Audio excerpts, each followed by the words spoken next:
Hello everyone, and welcome to my overview of the first 8 bosses in Sepulcher. This video is not a replacement for boss guides, and you should watch videos for each boss.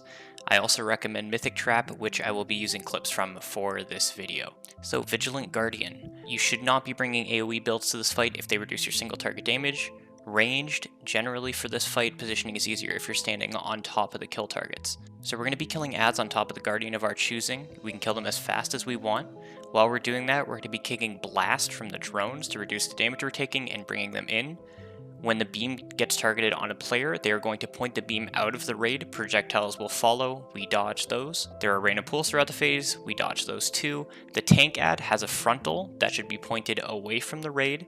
We tank swap the sentry at 3 stacks of dissonance, and we all stack in the shield once the energy is maxed out. In phase 2, when we're fighting the main boss, we keep dodging the stuff on the ground. If you get matter dissolution, you're getting out of the group. This spawns orbs, and once we see where those orbs are going, we will move the boss away from that focal point. Those projectiles, if you get hit by them, are lethal. We tank swap the boss on 1 stack. Phase 3, when he stops doing mechanics, we just lust, damage ramps up, we kill the boss. That is the end of Vigilant Guardian. Next boss is Skolex. So for this boss, you want to bring single target builds. There are no adds.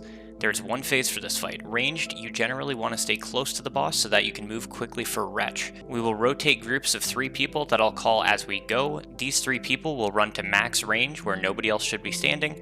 We can make a Warlock gateway available to make this easier, and those people will get hit by Dust Blast. Melee, you want to be expecting the blue swirlies that come out near the boss. They are DPS loss. Healers, if melee get hit, they have a debuff and it is dispellable. For each Wretch, we can use a Boomy Stampeding Roar or a Wind Rush to make it easier, but we get out of the way. And during that Wretch, the entire raid will be stacking. We will reset stacks during that Wretch. You need to be hit by the swirly that gets put on the entire raid. You have to be hit by it to clear your stacks. So for the tanks, the boss will be hitting both of you with auto attacks, so you want to stack whenever he isn't in the combo. And for the combo, the tank combos are actually done in cones in front of the boss, so both tanks should not be getting hit by them. You want to spread out. Please understand the combo. It is like a taunt dance. Each tank taunts once during each combo. Next boss is going to be our boy Zyro. A single target builds for this boss. There are portals from Nathria. The positioning for that is very simple. You just put 1 in the middle of the room, 1 at the outer edge of the room. For the rings, you want to watch a video of this to understand how to do it properly. Without blink abilities, you should expect to take the portal once per ring. You get 1 ring before the boss is at 75% HP, 2 rings between 75 and 50% HP, and 3 rings under 50%.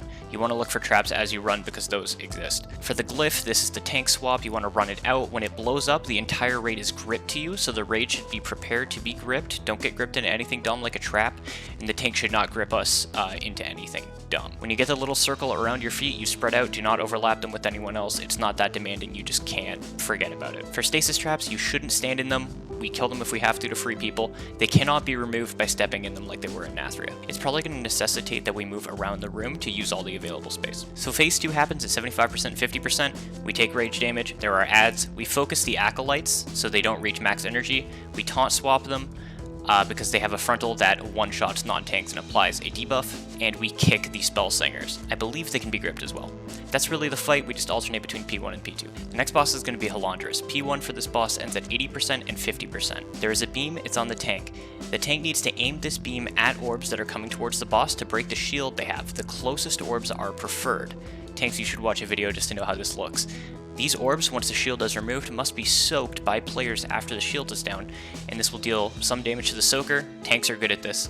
And if any of them hit the boss, we wipe. Missiles makes it so the entire raid has to spread out. They will drop pools, and the pools explode after a second, so just chill and look for a safe spot to be. When the boss casts Reclaim, he gets a shield, we just burst the shield down. There's a debuff called Crushing Prism. If you are targeted with this, you should move into the path of an orb to slow it down. Healers, if somebody is already in position with this debuff, where they're standing in front of one of the orbs, you can dispel them, and they can move out, and they just don't take the damage. It's also likely, this wasn't in the PTR, that the boss is going to have beams. You just dodge these. In P2, the boss is going to be mobile. You want to keep up with them as much as possible to make your positioning easier. We can use wind rushes and roars to help out with that. Watch out for the orbs. The void zones are bad, and they knock you back once they explode. They might knock you back into missiles if that overlap still exists after the PTR. He's going to reach phase 1 again, we just deal with that the same way, and then another phase 2, and then phase 3, which is just a faster phase 1. Damage will matter in that second phase 2, because after that we go into a final Lust and Burn, in which the mechanics are the same as phase 1, but they're sped up faster and faster until the boss dies. After that, we're heading to Dausegne. For ranged, you generally want to stay close to the boss to make your positioning easier, and you should bring single target builds. In the only phase for this boss, the boss will occasionally channel a shield. You want to use what CDs you have for this to break through the shield. We might need to hold some. For the rings, it's kind of the signature mechanic of this fight. The strat is pretty available online. You should just take the first ring early, and then take each one that follows as quickly as you can while looking at your debuff and making sure you don't take another while you have the debuff. You can teleport over this, and it avoids the debuff. The big arc, you just get out of that. That's it. For the barrage, we are going to rotate 5-man groups to soak this mechanic. If you do 2 sets in a row, you die.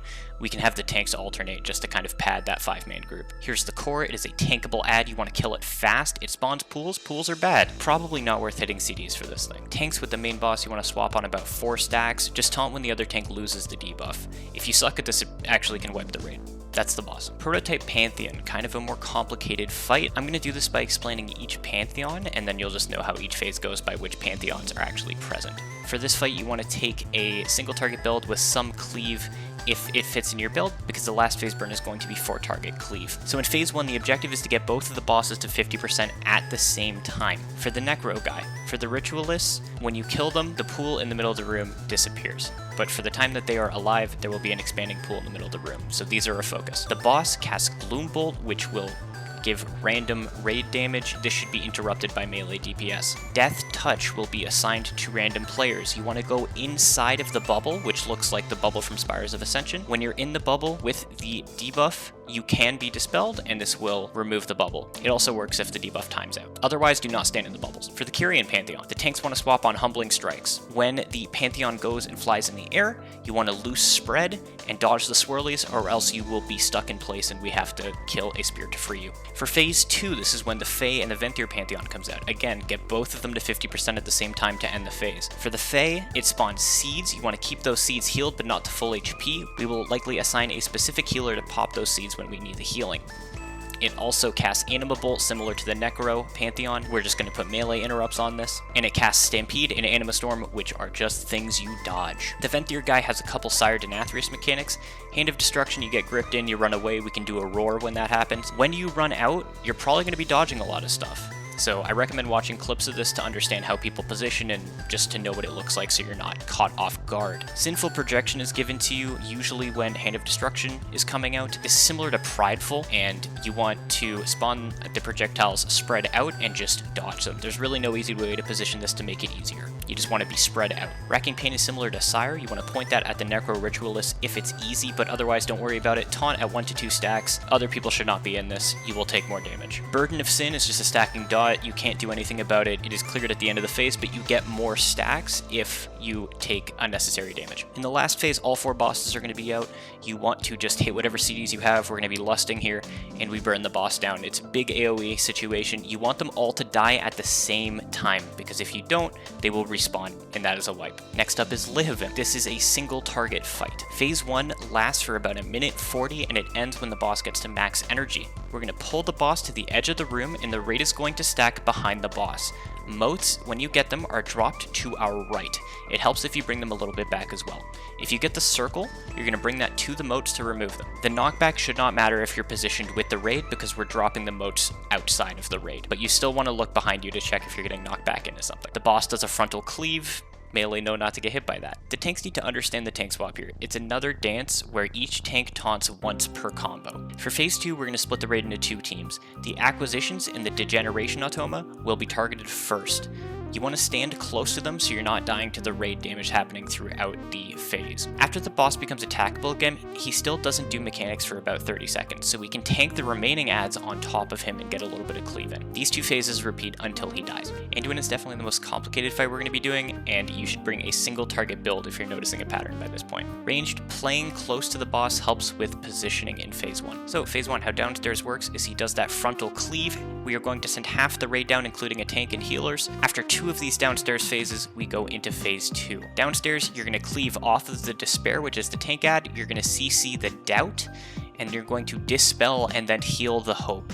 There are swirlies, you should dodge them or you do less damage. Upstairs, you get Blasphemy. You are looking for a player of the opposite color. We can do Stampeding Roars to assist with this, and when you finish, stack on top of the boss because you don't want to get hit by somebody currently trying to complete the mechanic. If you do, this will cause an explosion and we die. Watch a video for this mechanic, it will help. For the barrier, we're going to stack the raid on top of it. It will likely spawn close to the boss and we just AoE heal. For Wicked Star, it helps to look for the red arrows coming out of the boss.